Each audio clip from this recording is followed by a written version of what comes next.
Pada tanggal 15 September tahun 1944, dalam Perang Dunia Kedua, marinir Amerika Serikat mendarat di Peleliu, salah satu pulau di Kepulauan Palau di Pasifik Barat. Dalam beberapa minggu berikutnya, perlawanan Jepang yang ganas telah mengakibatkan banyak korban terhadap tentara Amerika Serikat, sebelum akhirnya mereka dapat mengamankan pulau itu.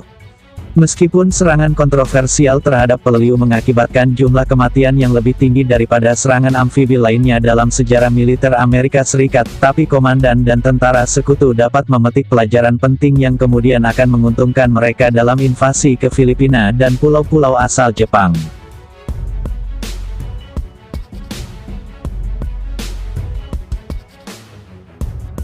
Peleliu merupakan sebuah pulau vulkanik yang panjangnya hanya 6 mil dan lebarnya 2 mil dan dikuasai oleh lebih dari 10.000 tentara Jepang. Lapangan udara di pulau itu akan memungkinkan pesawat Jepang mengancam setiap operasi sekutu di Filipina. Jenderal Douglas MacArthur pun mendorong serangan amfibi untuk menetralkan ancaman ini. Pada tanggal 15 September Divisi Marinir ke-1 mendarat di sudut barat daya Peleliu.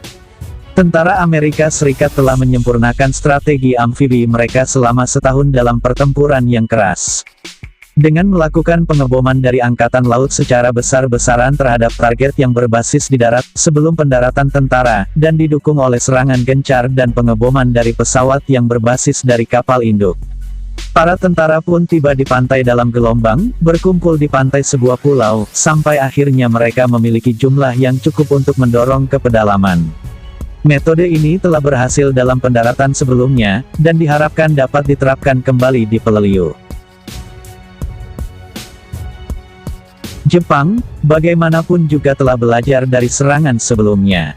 Mereka menggunakan strategi baru, yang bertujuan untuk menahan penyerbu musuh selama berhari-hari, dan menimbulkan korban yang besar, dengan harapan dapat mendorong sekutu ke dalam negosiasi perdamaian.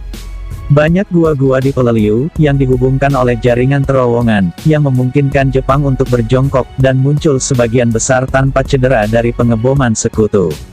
Mereka bertahan selama 4 hari, sebelum akhirnya tentara Amerika Serikat berhasil mengamankan wilayah barat daya Peleliu dan lapangan udara utamanya.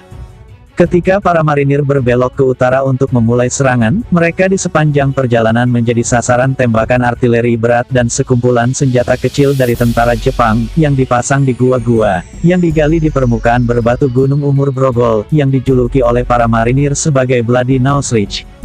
Dalam 8 hari berikutnya, tentara Amerika Serikat menderita sekitar 50% korban dalam beberapa pertempuran yang paling ganas dan mahal dalam kampanye Perang Pasifik.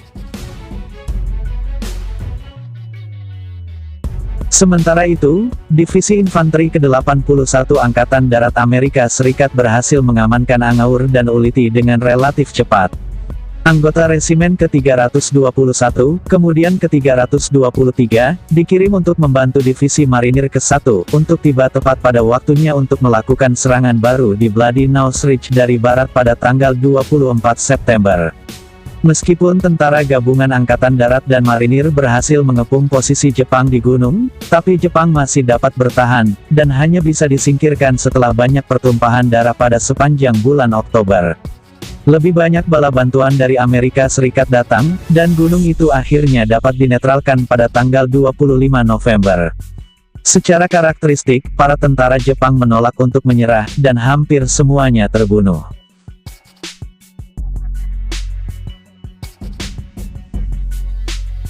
Pertempuran Peleliu mengakibatkan salah satu tingkat korban tertinggi dari setiap serangan amfibi dalam sejarah militer Amerika Serikat. Kira-kira, dari sekitar 28.000 tentara marinir dan infanteri yang terlibat, 40% marinir dan tentara yang bertempur untuk pulau itu tewas ataupun terluka, sehingga totalnya sekitar 9.800 orang, dengan 1.800 orang tewas dan 8.000 orang terluka. Tingginya biaya untuk pertempuran itu kemudian dikaitkan dengan beberapa faktor, seperti rasa percaya diri sekutu yang berlebihan akan efektivitas pengeboman Angkatan Laut sebelum pendaratan, pemahaman yang buruk tentang medan unik Peleliu, dan pihak komandan marinir yang terlalu percaya diri, karena menolak akan kebutuhan mereka untuk dukungan sebelumnya di Bloody Nose Ridge.